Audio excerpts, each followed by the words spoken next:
I didn't catch this one coming at me because I was doing some stills. I am at the derailment site. You can see the carnage.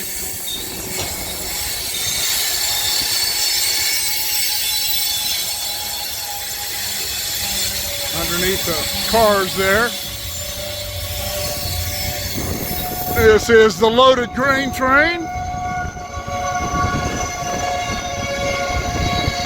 Woo!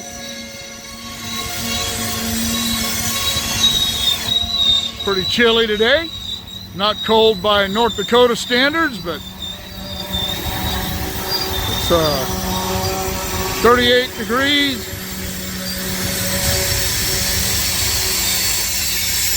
Breezy.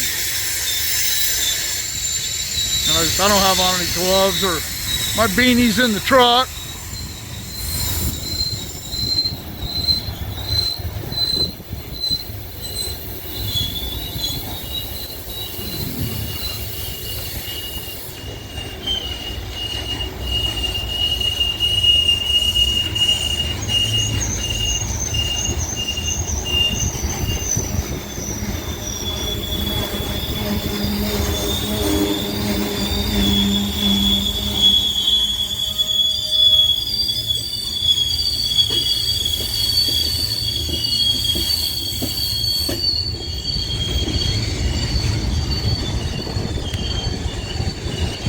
They opened this up around, I understand, around 2 o'clock this morning.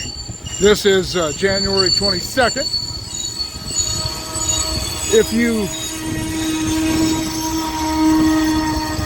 brakes on, if you didn't see the video I posted this morning of the footage I shot yesterday of the derailment, you should go back and look at that.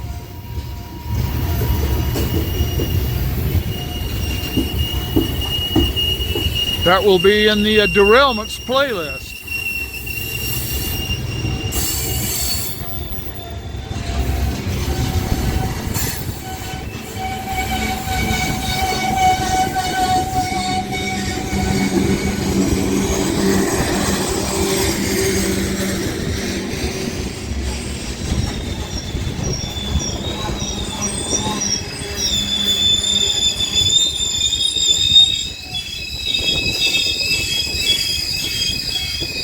That is brake noise, that isn't wheel squeal. There are oilers at each end of this curve. One is, you can't see it, it's just around the train there. And the brake noise is not nearly as ear-piercing as wheel squeal. It's actually not too bad at all. And I know I've said it in a couple of videos before that I like that hot brake smell. You can smell it. Some people think that's odd, but I don't know. Different people like different things.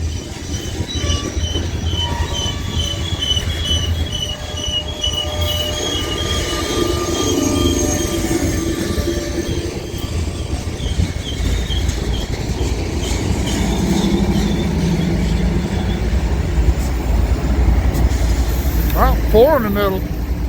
All of them running too.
nothing on the rear. That's why they had so much in the middle.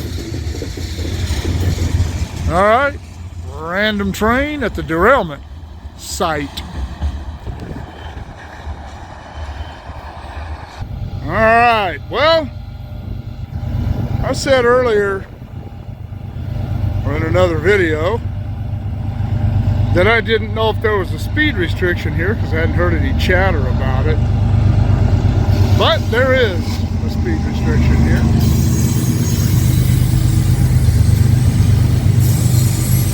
It's 10 mile an hour speed restriction. I heard these guys being issued that speed restriction.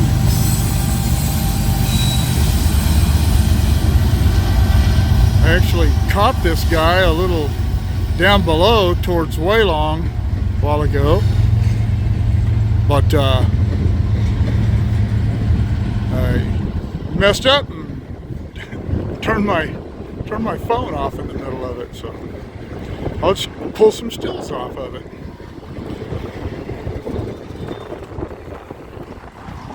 And I am king of the hill, standing on this rock pile here.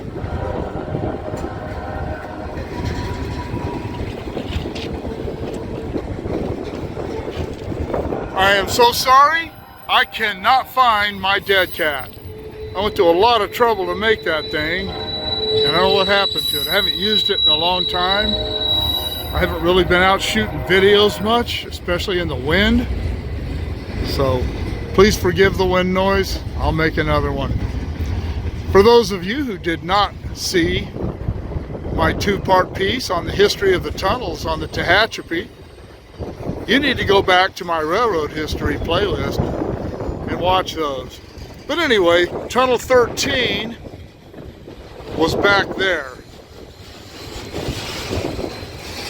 When Bill Stocco, my original boss, told me about that, I thought he was full of baloney.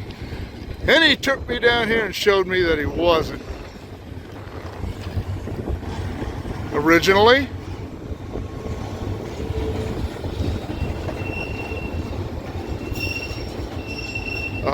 sorry, call came in, I had to turn it off.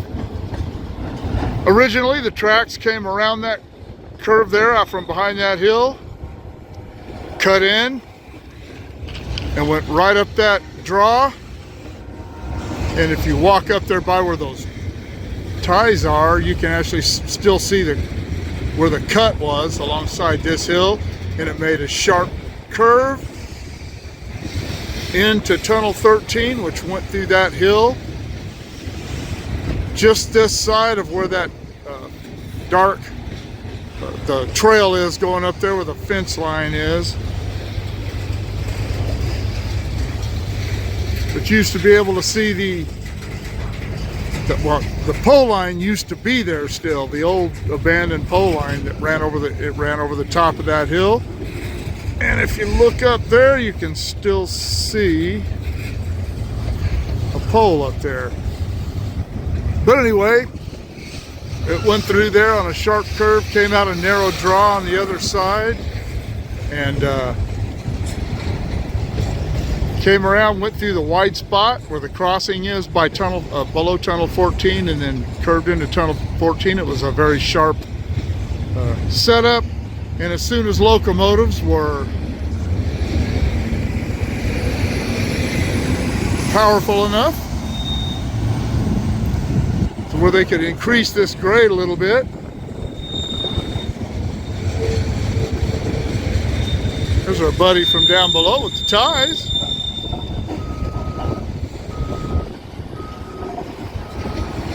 And when that happened, they increased the grade, got rid of the tunnel, built that cut right there, excavated that, and this little section here, leading to the train, starting right back there about where that oiler is,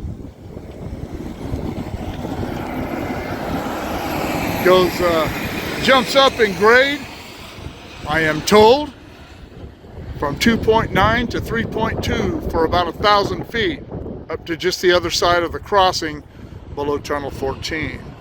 And the more powerful locomotives at that time were able to handle that little jump in grade So that's what they did.